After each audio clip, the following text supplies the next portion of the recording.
মেয়েরা পালিয়ে বিয়ে করার আগেই 5টি কথা শুনে যান। অনেক মেয়ে আছেন একটা ছেলেকে ভালোবাসেন কিন্তু পরিবার মেনে নিচ্ছে না। এখন ভাবছেন ভালোবাসা মানুষটির সাথে পালিয়ে যাবেন, তাই পালিয়ে যাওয়ার আগে এই 5টি কথা শুনে যান।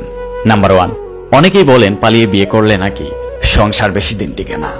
আসলে কথাটা সত্য, কারণ পালিয়ে বিয়ে করলে একজন আরেকজনকে সম্মান করে না, তাদের মধ্যে অনেক ঝগড়া হয়, একটা সময় জেদ করে দুজন আলাদা হয়ে যায়। নাম্বার 2, একটা ছেলে একটা মেয়েকে পাওয়ার আগে তাকে 1000টা স্বপ্ন দেখায়, কিন্তু তাকে পাওয়ার পর তার একটা স্বপ্ন পূরণ করে না, বরং তাকে অবহেলা করে।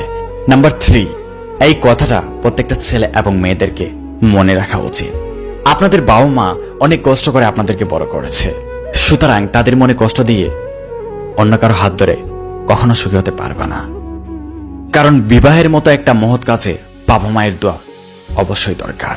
নাম্বার 4, যে মেয়েরা বাবা মাকে কষ্ট দিয়ে অন্য একটা ছেলেকে বিয়ে করে নেয়, একটা সময় সেই ছেলেটাই মেয়েটাকে অনেক অত্যাচার করে, অনেক কষ্ট দেয়।